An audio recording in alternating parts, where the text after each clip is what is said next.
Bem, a questão é fundamental.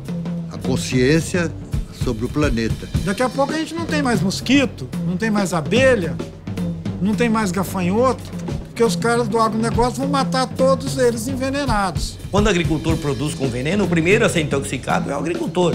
Eu não sei quanto que as empresas estão realmente sendo responsáveis. Claro, é uma questão que está atravessada de interesses conflitantes. Acho que nós somos capazes de reinventar uma vida mais simples, com uma tecnologia de menor impacto ecológico, menor impacto ambiental, e sem perder, por isso, a capacidade de ser feliz.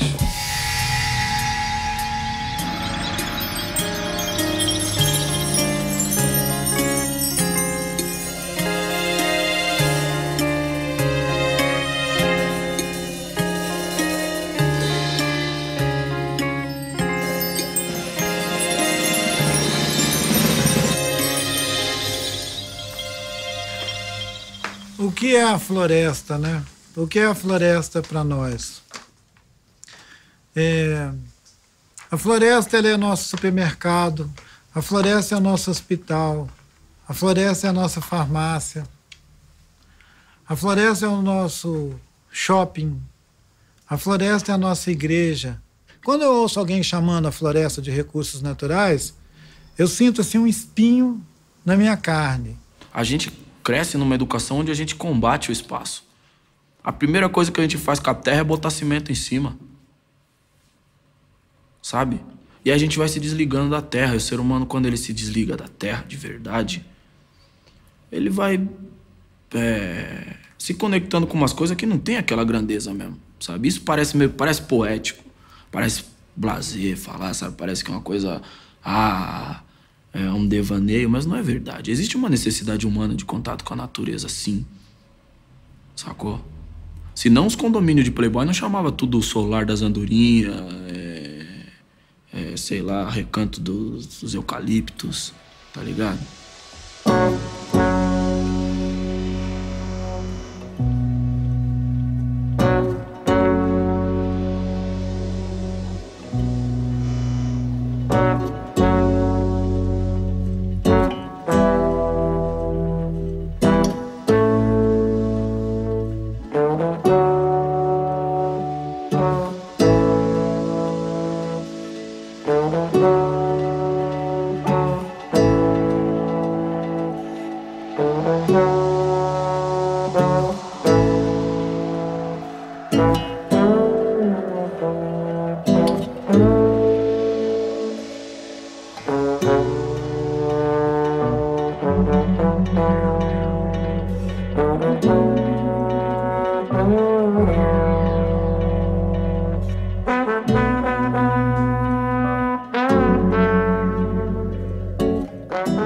Alguém que olha um rio e calcula quantos megawatts ele vai produzir botando uma barragem e um gerador ali naquele rio, e não consegue ver quem é aquele rio.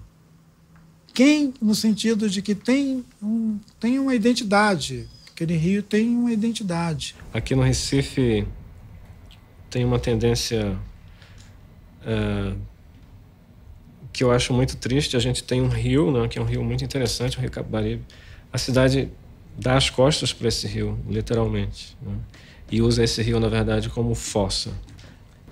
Os prédios de classe média alta que foram construídos na beira do rio, eles não entenderam que, na verdade, seria incrível eles participarem do rio e fazer, talvez, um jardim que desse para o rio. Não, a maior parte deles são construídos literalmente com a bunda para o rio. O que está se fazendo, na verdade, é uma aposta contra o futuro. Então, o Brasil está se endividando ecologicamente, se endividando com os próprios recursos naturais.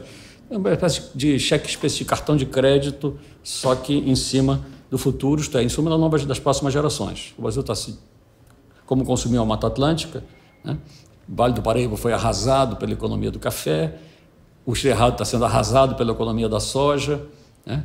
Em breve a Amazônia sabe-se lá o que vai acontecer com ela, pela soja, pela pecuária, etc.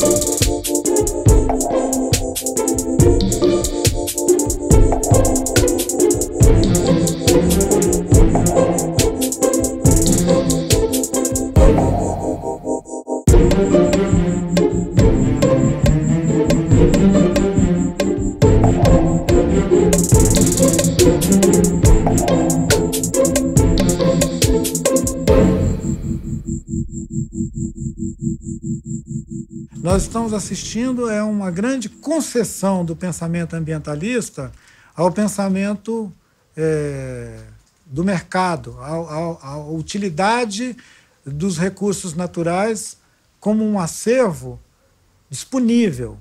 Nós assistimos à mudança do Código Florestal, onde os ambientalistas perderam de 10-0. Nós assistimos ao avanço, né, das corporações em cima de, digamos, territórios que não era admitido que eles pisassem. E eles estão pisando à vontade, estão sapateando. O Brasil jogou fora o seu papel de liderança mundial na questão ambiental. É um absurdo isso. Quando é um país que podia liderar mundialmente esses negócios. Quando a gente fala de cidade global, a gente tende a ser folclórico. De achar que cidade global é cidade que tem muita informação, que é não sei o quê, não sei o quê. Não é. São Paulo não é cidade global. Cidade global, pela definição técnica, é quem tem o controle sobre determinado tipo de informação e distribui ela para o mundo. E organiza as coisas. Então, Londres é, financeiramente, uma cidade global. No Brasil, quem pode ser uma cidade global é Manaus. Mas isso, se o Brasil fosse vanguarda na questão ambiental. E o Brasil não é. O Brasil jogou isso fora porque acha mais importante consumo do que meio ambiente.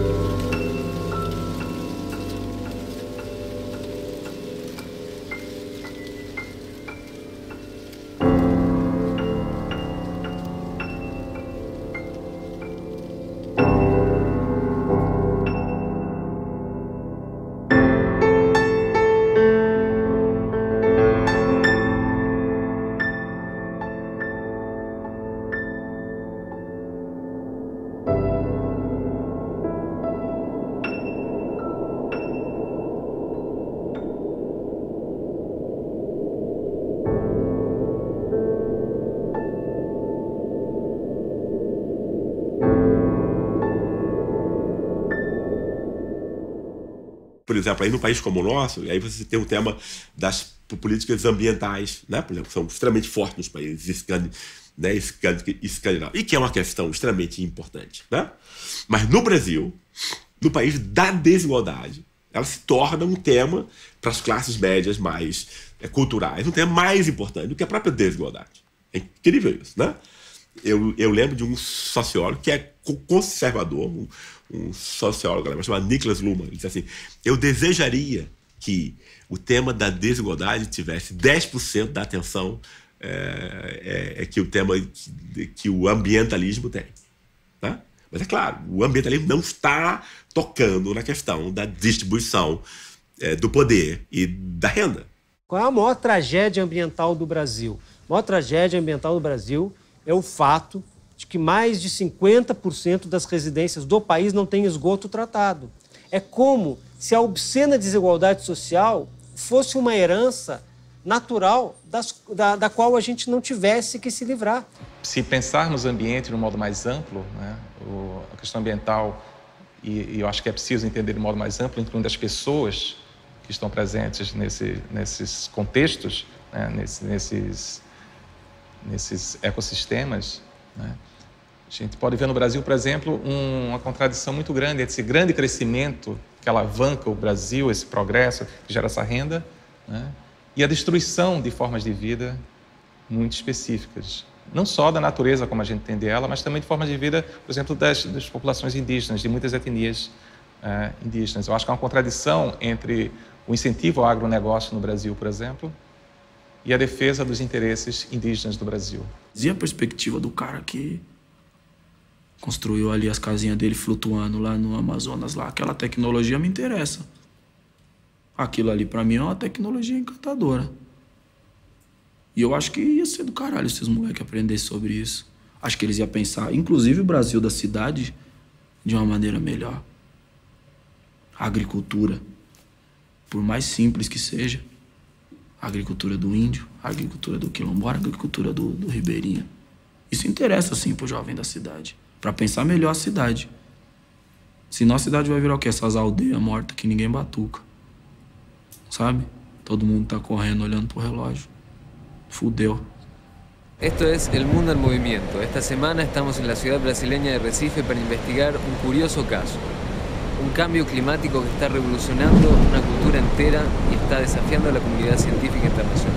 En esta edición, Recife, la ciudad que dejó de ser tropical.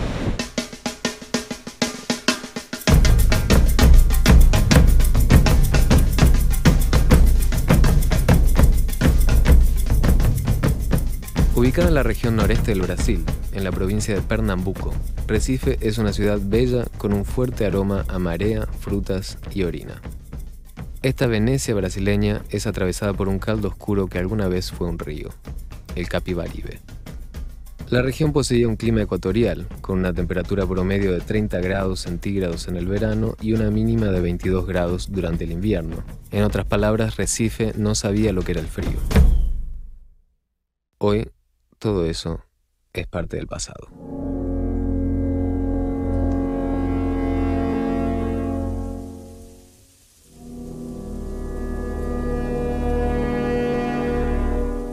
Hace 7 meses que Recife y toda su región metropolitana no ven la luz del sol. Modelo do agronegócio, né, que é consequência daquilo que é chamado então de Revolução Verde, do pacote tecnológico utilizado na agricultura após a Segunda Guerra Mundial, alterou consideravelmente o modelo e a forma de produção na agricultura, porque se passou a partir daí se privilegiar a produtividade, né, alterar a produtividade. Como conciliar isso? São conciliáveis esses interesses?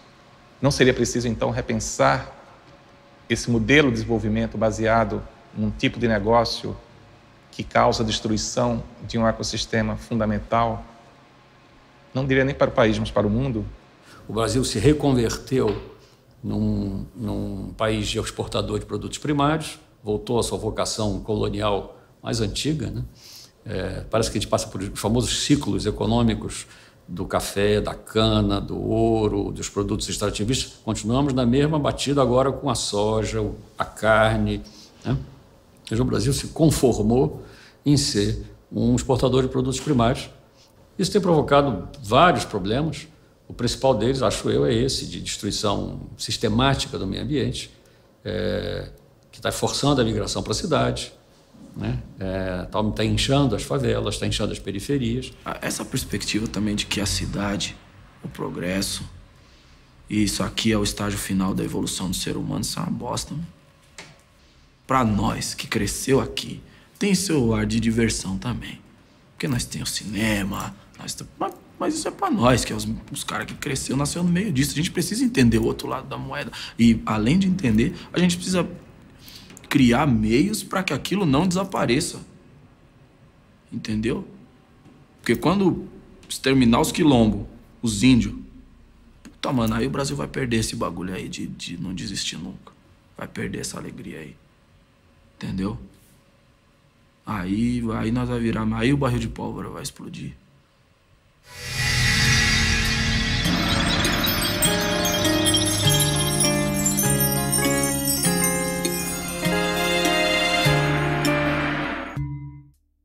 O Estado brasileiro criou a ideia de terras indígenas. Convenceu as populações desses territórios, desses lugares no Brasil, seja no Nordeste ou na Amazônia, de que eles tinham que estar dentro dessas unidades que são terras indígenas. Não promoveu os instrumentos para assegurar essa permanência desses povos nesses lugares, não pensou o que ia fazer com a sua infraestrutura no futuro. Aí eles projetam Belo Monte para o Xingu, eles projetam AgroSoja para o Mato Grosso do Sul, aí eles projetam toda esse crescimento, né, da economia em cima de territórios que são unidades de conservação e terras indígenas, criam conflitos para todo lado e, no final das contas, ainda dizem que os índios têm muita terra.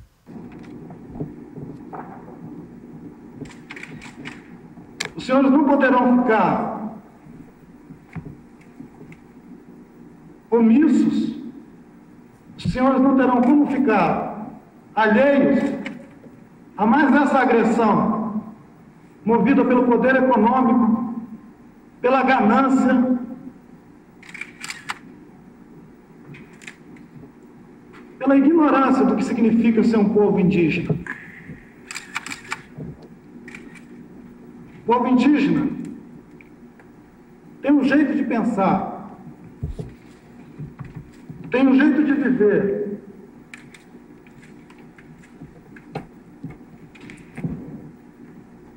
tem condições fundamentais para a sua existência e para a manifestação da sua tradição, da sua vida, da sua cultura, que não colocam em risco e nunca colocaram a existência sequer dos animais que vivem ao redor das áreas indígenas, quanto mais de outros seres humanos. Um povo que sempre viveu a revelia de todas as riquezas.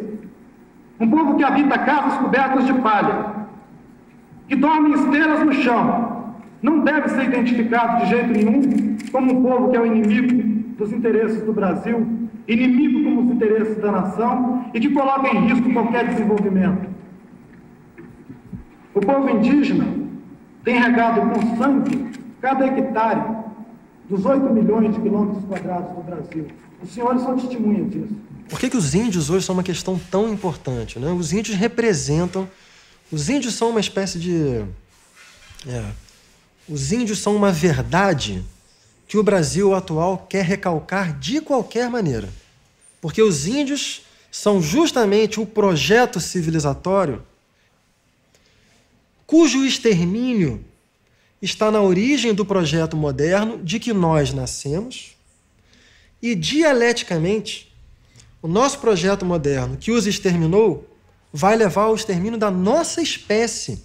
De fato, nós mudamos as condições do planeta Terra a tal ponto que hoje tem várias pessoas que propõem a ideia de que nós entramos numa nova era geológica, chamada antropoceno, que eles deram o nome de antropoceno, isto é, idade do homem, época do homem. E essas modificações podem ser equivalentes ao fim do mundo, tal como o conhecemos, né? E que podem acarretar mudanças dramáticas na vida da espécie humana. E já estão acarretando.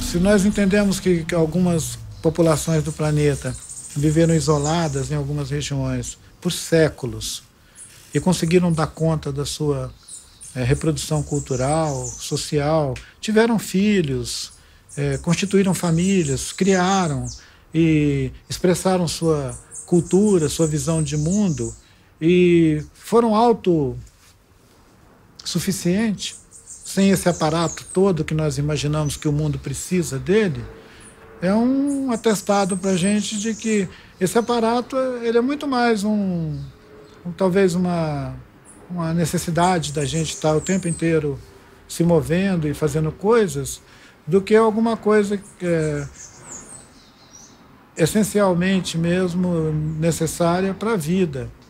A vida não depende dessas coisas. Se acabasse toda a eletricidade da Terra, se o petróleo se esgotasse, acabasse as fontes de eletricidade, acabasse as fontes de energia que são usadas pela situação industrial, né? De uma vez só, quem quer sobreviver no planeta Terra? Os índios. Porque eles não precisam disso. Eles sabem se virar sem isso, né? Então, talvez eles sejam uma digamos assim, aquela dose de variedade, não genética, mas sociocultural, necessária para que a espécie sobreviva em condições que podem se tornar extremamente hostis à espécie humana.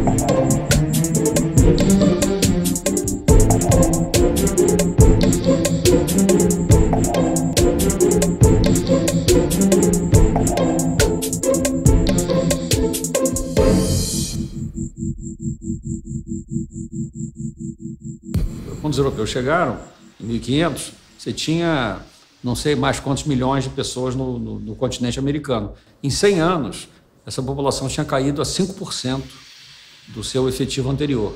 Ou seja, eles perderam, alguns dizem, outros é discutível, tem gente que diz que foi um pouco menos, né? Mas, de qualquer maneira, há quem diga que a população ameríndia caiu a 5% do original, do que ela era antes. Nenhuma guerra nuclear produziria uma diminuição tão dramática da população humana quanto essa que os índios viveram. Então, no que concerne os índios, o mundo deles acabou há 5 séculos atrás. E, não obstante, eles sobreviveram. Quando o astronauta disse a Terra é azul, aquela poesia dos seres humanos perceber esse lugar que nós vivemos como essa esplêndida, maravilhosa nave azul no cosmos, eles estavam se comunicando com o pensamento mais comum que essa gente que são chamados de os índios tem. A maioria dos nossos povos compartilham ainda a memória da criação do mundo. E isso é aquilo que costumam chamar de cosmovisão. São seres humanos que, antes de viver dentro de fronteiras nacionais, sabem que vivem num lugar que está no cosmos. Se o ser humano não perceber que ele vive no cosmos, ele ainda está perdido no espaço.